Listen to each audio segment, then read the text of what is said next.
The most important psychological discovery of this century is the discovery of the self-image. This is from the book Psycho-Cybernetics by Dr. Maxwell Maltz. Such a good book. Your Key to a Better Life. This is from the intro. Or is this chapter 1? This is chapter 1. The most important psychological discovery of this century is the discovery of the self-image. Whether we realize it or not, each of us carries about with us a mental blueprint or picture of ourselves. It may be vague and ill-defined to our conscious gaze. In fact, it may not be consciously recognizable at all, but it is there, complete down to the last detail. This self-image is our own conception of the sort of person that I am, or that you are, that we are. It has been built up from our own beliefs about ourselves. Remember, our beliefs are just thoughts that are repeated over and over and over, belief systems that we got handed down from family members, teachers, religion, society. So basically, the self-image is our own conception of the sort of person that we are. It has been built up from our own beliefs about ourselves.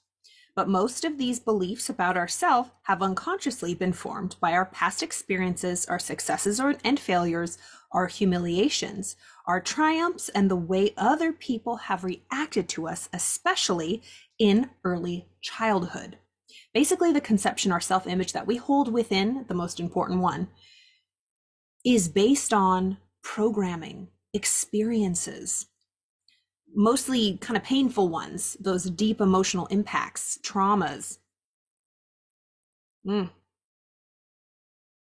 From all of these, we mentally construct a self-image, basically, from all of our experiences, past experiences, failures or successes, humiliations, triumphs, and the way people that reacted to us, especially in early childhood, it creates the belief about ourselves. Once it says from all of these, we mentally construct a self or a picture of ourselves. Once an idea or belief about ourselves goes into this picture, it becomes true. Okay. As far as we personally are concerned, we do not question its validity, but proceed to act upon it just as if it were true. Again, whatever you believe must be true for you. It might not be true with a capital T. Whatever you believe might not be true for me, but whatever you believe will be true for you because it's your belief. It's the lens with which you look through life, and it's that confirmation bias. You will get the confirmation that you need, and it will be true for you. It says, this self-image becomes a golden key to living a better life because of two important discoveries. One, all of your actions, feelings, behaviors, even your abilities are always consistent with the self-image. In short, you will act like the sort of person you conceive yourself to be. Not only this, but you literally cannot act another way, in spite of all your conscious efforts or willpower. That's why from our little handy dandy diagram here, which it's been a while, I took a little siesta, I took a little break. I don't have my little doodad, but I know it's here. Here we go, I see it right now. All right.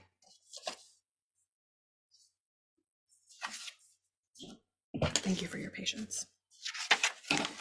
All right, so this is our image of the mind, our little stick figure of the mind, our conscious thinking, subconscious feeling, or emotional mind, really what runs our life. Our paradigms are stored here, our self-image basically is stored here. And whatever is here will determine our results. Not what we consciously think, but what we subconsciously feel and believe to be true will dictate our results. So Dr. Maxwell Maltz is saying here, we will continue to act like the sort of person we conceive ourselves to be. Not only this, but we literally cannot act any other way in spite all of our conscious efforts. Despite all of our conscious efforts, we can think all we want about the changes we want to see out here. We can think, dream, do whatever we want, talk about it, take in information about it. But if this doesn't change, our self-image, our paradigm, the deep self-image, this will never change. That's why it's so hard. It's like breaking an addiction. This is serious business. So no matter how hard we try with all of our willpower, we will never see change because we're fighting a well-worn program that has been there for years, but you can change it. That's the good thing. The man who conceives himself to be a failure type person will find some way to fail in spite of all of his good intentions or his willpower, even if opportunity is literally dumped in his lap. The person who conceives himself to be a victim of injustice, one who was meant to suffer, he uses a lot of quotes, will invariably find circumstances to verify his opinions. Let me read that again. The man who conceives himself to be a failure type person will find some way to fail in spite of all his good intentions or his willpower, even if opportunity is literally dumped in his lap. The person who conceives himself to be a victim of injustice, one who was meant to suffer, will invariably find circumstances to verify his opinions. That's the confirmation bias. Whatever you believe to be true, you will see out here. It's living from the inside out. That's how everything out here is created, our perception of it. The self-image is a premise, a base, or a foundation upon which your entire personality, your behavior, and even your circumstances are built. Because of this, our experience seem to verify and thereby strengthen our self-image, and a vicious or a beneficent cycle, as the case may be, is set up. For example, a schoolboy who sees himself as an F-type student, or one who is dumb in mathematics, will invariably find that his report card bears him out. He then has proof that he is that F student. A young girl who has an image of herself as the sort of person nobody likes will find indeed that she is avoided at the school dance. She literally invites rejection. Her woe-begone expression, her hangdog manner, her over-anxious to please, or perhaps her unconscious hostility towards those she anticipates will affront her, all act to drive away those whom she would attract otherwise. In the same manner, a salesman or a businessman will also find that his actual experience tends to prove his self-image is correct. I'll stop there. I love that little part of the intro. And it basically, if you have not read this book, Psycho-Cybernetics by Dr. Maxwell Maltz, I love this hard copy version, but there's actually a digital version that I think I found. I'll try to post the link here in this video. But you can get us paperback copy for pretty cheap if you find it, or check it out in your local library, or the audiobook. I love listening to the audiobook of Psycho-Cybernetics. It is so powerful. I learned about the cybernetic system in grad school when I was studying psychology, because in family systems, when we study any system, whether it be an actual system, a mechanical system, or an internal system, we work the same way. Patterns, we create certain patterns. And unless they're interrupted, they will continue to carry out that programming.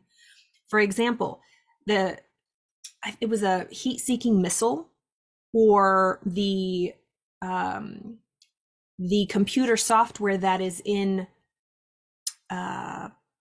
airplanes, how they have a cybernetic system. So like a heat-seeking missile or an airplane that's directed towards a certain destination, they type in the coordinates and they're programmed. This is our destination. No matter what happens, what turbulent may come, what winds may take us, we're going to end up at that destination. So it might look like, instead of just flying from New York over to Scotland, that it's from point A to point B. But in reality, when you go up, there might be turbulence, you go up and down, and maybe this will, and then you end up.